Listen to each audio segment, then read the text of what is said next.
Welcome to the Intuitive Eating Mama podcast. I'm your host, Jennifer D'Amato. I am an intuitive eating counselor and I'm also a mom to four. This podcast is not just for mamas, it's for all women who are ready to ditch diets, ditch the scale and food guilt forever, and instead invite peace with food, increase their body trust, and confidence in all of her choices. I believe this show is going to shed some light on sneaky ways diet culture has infiltrated your thoughts, your family, and your well-being. No matter the episode, I want you to walk away feeling informed, inspired, and encouraged. So whether you're taking a walk, washing the dishes, or carting kids around, let's dive into the latest episode on the Intuitive Eating Mama podcast. Well, hey there. Welcome to the summer series, our rewind series, all from requests from clients from the Intuitive Health Reboot Spring Group, things that came up in our coaching, in our sessions, in our group time together that the women were asking. And I have these episodes. I was like, here's the coaching, we did the work, and then also here's a way to kind of dive into this further. I love that I have the ability to kind of share some resources. And maybe you're new here and you're like, I'm not going all the way back to listen to those episodes. I'm starting where I am. Like, I get you. That's exactly what I would do too. And then maybe I'd float through, Apple Podcasts. I'd be like, ooh, does that title kind of intrigue me? Do I want to listen to that? Today's episode, Rewind, is actually episode 102. And it's talking all about exercise. I feel like it can be such a dreaded word when we're talking in this space of intuitive eating because a lot of women wonder, like, can I intuitively eat and intuitively exercise? The simple answer is yes. But we have a lot of thoughts about movement, moving our body, about exercise. And I think we also have a lot of thoughts about rest and how diet culture has influenced both of those. Exercise and rest, they come with a lot of messaging, and maybe it's been there for a really long time. The reason I'm sharing this one is I really, really love the practical steps that I share in this episode that you can take right now to help you explore your own thoughts, your own beliefs, and the habits that you have around exercise. And my clients know, if you're listening, hi. Sometimes I'll use the word exercise, but we do talk about movement because all movement counts. So whatever word you identify with most, whether it's exercise, working out, movement, there's no right or wrong here. It's just an opportunity in this episode to kind of look at your own thoughts, right? What have you been carrying around with you about moving your body? All right. I'm just excited to dive in. I've already shared with you these last couple of episodes. The VIP list is still open. That is for those who are interested in removing food guilt, those who no longer want to stress going out to eat, or those women who are done with diet culture but are like, all right, what do I do? But what do I do? This VIP list is for you. Now, the good news is it's still open. The bad news is, though, the list is closing in 2 weeks. Yep, the VIP list officially closes on July 25th. It will not be reopening. I don't want you to miss this amazing opportunity to join me for the Intuitive Health Reboot and get all this other amazing benefits of being on the VIP list. All right. Head into the show notes, take care of that, and then let's dive into episode 102. Can you intuitively exercise? So my clients know that I often will not use the word exercise within our work together. We really take that word out and replace it with the word movement. Why do we do this? Well, exercise really can have a negative connotation. Even the word workout. Is that one word, two words? I've seen it both, but doing a workout, going to workout, going to exercise. If you have a negative story with that, if there's negative thoughts about your body, about what exercise has or has not done, it is like the E word. We don't want to talk about it. So I often use the term movement. I mean, and that really does capture intuitive principles really well because there is a variety of ways you can move your body. And that movement is still exercise, right? It's still some form of working out, but it can be that little tweak, first of all, that you need. Like, okay, I'm going to move my body today. Feels different maybe than I am going to go exercise. I mean, try it on for a moment. Say it to yourself. Does it feel different when you say, I'm going to move my body compared to, I'm going to go work out? All right, maybe you've tried it on and you're already like, okay, I kind of see where you're going. But maybe what's important to you is not the language, but what's important to you is breaking down, how do I fit in this movement, this exercise when I'm in the process of learning to be an intuitive eater? You know, you've already kind of stepped out of that realm of dieting and diet culture, which has a lot of rules, a lot of mandates, a lot of shoulds and shouldn'ts when it comes to exercise. So you've already taken that. Maybe it's just a toe. It's not like a full step out, but your toe is dipping into intuitive eating and you're wondering, well, if I can intuitively eat, can I intuitively exercise? Can I intuitively move my body? Now, the simple answer to this is yes, you can. You absolutely can. But here you go. Are you ready for it? It might take time and exploration to know intuitively what your body wants and needs. It might take time and practice to really see, what does my body enjoy most?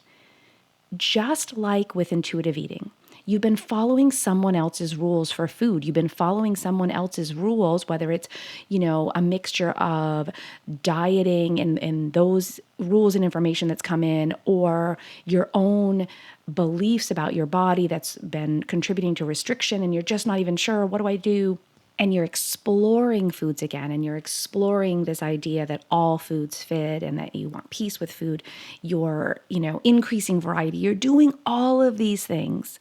Movement's the same way. You might need to explore different kinds of movement. Some that you used to do that you only did within the realm of losing weight, that you now want to go back to and try from I just want to intuitively move my body, do something I enjoy. I'm coming from this perspective that movement can be fun. And you may find that those movements you were doing, that exercise, those workout classes, whatever they were, feel different with this new perspective. They don't feel as daunting because the focus is on enjoyable movement. You may, though, also need to go try on new things. I can still remember a client who, was doing things the way everyone else was doing them. I've got to go to the gym and I have to lift weights and this is what I need to do. And then I have to do my cardio. And she was like dreading the gym all the time. And so when we had this conversation about intuitive movement, about exploring, she did. She's like, all right, so far everything else has felt really good. Let's explore from an intuitive perspective movement.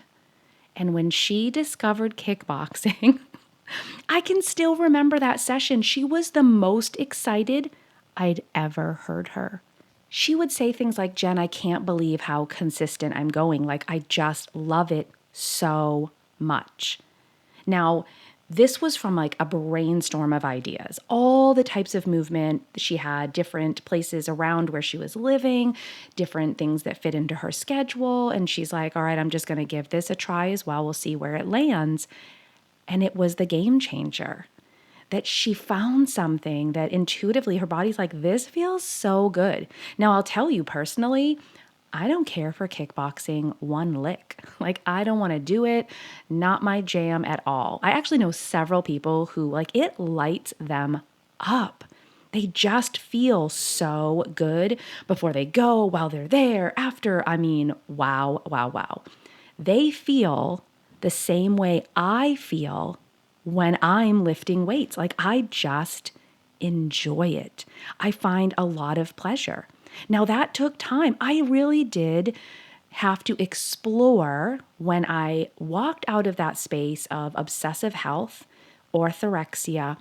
I was doing what I'm doing now.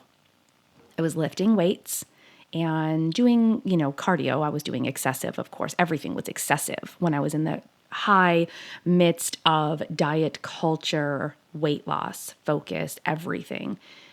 But I decided to take a break and explore because intuitively I really did want to know, what does your body want? What is it asking for? And I tried on a lot of things. I don't like cycling. Now, I'll go on a bike ride with my hubby on the trail and we'll have a blast. It'll be wonderful. I don't like Zumba type classes. And if you know me, I love dancing. I mean, I would dance all day. If that was like a job, like, hey, could you just like dance all day and we're going to pay you for that? I'd be like, yes. But I don't like the classes. I tried those HIIT type classes at high intensity. Oh my gosh. No, thank you. No, thank you. What I came back to was lifting weights. And again, when your perspective changes, when you're no longer immersed in diet culture, when you're no longer making exercise about weight loss, it can change how you show up for those workouts. That exercise, that movement, whatever word you want to use there, it's really about how you're thinking about it, causing you to feel something different when you show up. But Jen, don't we work out so that we can, lose weight? There's no, there's actually no long-term studies that show people lose significant weight on any exercise program. So even the things you're being fed, the information you're being told, you should question it. Because guess what? It's probably not true. If it's being fed from this $80 billion industry that wants to keep you sucked into it, I would question it. I would absolutely question it. Now, I'm going to tell you, moving your body is amazing. There are so many health benefits to that exercise. But when weight loss becomes the focus, when you're only concerned about manipulating the size of your body, that exercise, that movement is going to become a negative in your life. I believe one other really important point here when we're talking about movement and exercise, we need to talk about rest. So when you're immersed in diet culture, and if you identify with orthorexia, if you identify with extreme health-related behaviors and habits, then you don't look at rest in a positive light. You think rest is for the weak. You say things like never miss a Monday. You tell yourself you have no excuses. That's how you operate. I am here to tell you that rest is as, if not more important than moving your body. You need balance in what you eat. Anytime we restrict, we know studies have shown time and time again that restriction leads to that overconsumption, binge-like behavior. I believe the same is true when we talk about movement. If you are restricting rest, think about that for a minute. You're limiting your body's rest state. Then you're going to eventually hit a brick wall and your body's going to demand, overconsume, binge on rest. We see that in the form of injuries, big ones, small ones, strained muscles. We see that in getting sick, where your body's like, listen, I cannot take it anymore. Guess what? You're getting a cold and we're done here. You're going to be down for the count whether you like it or not. Your body will demand what it needs. And, I'd rather have my body tell me in that nice, gentle, hey, Jen, hey, listen, kind of voice than, excuse me, Guess what you're doing now? I'm in charge. You know, that mom voice when she's really ticked off. I know that voice. I'd rather have my body speak to me gently than yell at me and demand from me. So when you think about rest, ask yourself some questions. Am I giving my body enough time to rest? Am I prioritizing my rest? Am I finding balance between moving my body and resting my body? Now, I can tell you, I've done both. I have come from the extreme workouts. I mean, getting up at 3:30 a.m., making sure every ring is closed on my Apple Watch. I know what it feels like to move without rest and believe that rest is a negative. And I've also lived not moving at all. When I was really in my healing process, intuitively, what my body said was, you're doing nothing. You are going to do zero, which didn't feel good either. I had to find the balance. Are you in a place of balance? Are you in a place of intuitively moving your body? If you're not, I want to encourage you to take a couple action steps here. First, go back and listen to the beginning where we talked about how we're framing movement. Is the word exercise bothering you? Does even the word workout and those messages that come with, never miss a workout or, no excuses, all of those, is that bringing up negative feelings? And you need to really just shift it and use the word movement.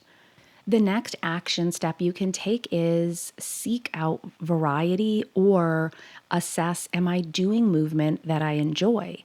So maybe it's you really actually like variety during the course of a week or a month or whatever it is for movement. Maybe you actually are really, when it comes down to it, not enjoying what you're doing, and it's time to do some exploration. There are so many ways to move your body. Walking counts. Running, for all you people who think that's a fun thing to do, y'all get out there and you can run. There's aerial fitness classes. Y'all seen these things? Go Google search that right now. It's crazy. Maybe you want to put on those rollerblades you haven't used since you were 22. Do it. There's kickboxing. There's yoga. There's strength training. And there are so many types of dance classes. I mean, let's just pull out Richard Simmons. Let's just do it. If that brings you joy, grab those old VHSs, put them on, and just sweat into the oldies. Can you tell what generation I grew up in? Because all I can see and hear is my mom doing those videos. They still bring me joy to this day. There's so much out there, though, to choose from, whether you do it at home, in your neighborhood, a local gym, maybe a group of girlfriends, whatever that is. You might need to seek out something that brings you joy. The last action step is to assess your rest. Are you balancing with rest? Are you finding that rest is also a priority within the context of moving your body? If it's not, I think let's take a look at why you're not. What messages are you saying to yourself that have you not prioritizing your rest? All bodies can move. All bodies were meant to move. I want you to find something that feels good for you, in your heart, in your soul, and in your mind. I hope you enjoyed this as much as I did, and I hope that you find a way to move that feels good to you. All right, if you have a moment and you're listening on Apple, could you do me a big favor? Would you pop down into where it says leave a review? Hit those stars, write me a little note. It means not only the world to me, but I know when other women are searching for, hey, should I listen to this podcast? Is this one useful and helpful? They read those reviews. And if you find this to be an inspiring, encouraging, and helpful podcast, you can let them know. And then they get to tune in and imagine what can happen for her as well. All right, until next week. Oh, another good one. I love this so much. And here's the thing on this journey is things become just part of how you do it. Like I explore movement still. I've recently started using my husband's Peloton app and doing these walks. I'm going to tell you right now, it's all about the music. 80s, 90s, I am here for the good music. And I've just been enjoying walking. I have been doing some weightlifting, mostly because I'm kind of teaching one of my daughters, like how to do anything. Like it's something I'm really good at. I just haven't found the same joy in doing it. So I'm finding enjoyment more in these walks with music that just takes me back to a time that was nothing but joy. So I love that this still applies. I hope that you found something valuable here. I really do. That's my heart every single week. And if I haven't said it lately, I'm so, so grateful that you take the time, that this podcast has become something that you listen to on a weekly basis. I hate with podcasting, you can't know, like Instagram, I can see that you're following, I can say hi, we can chat in the DMs. Podcasting is just not like that. So if you haven't had a chance to say hello and that you enjoy the podcast, you can either do that in the DMs on Instagram or join my private Facebook group and let me know. Either way, I just want you to know I'm so unbelievably grateful for you.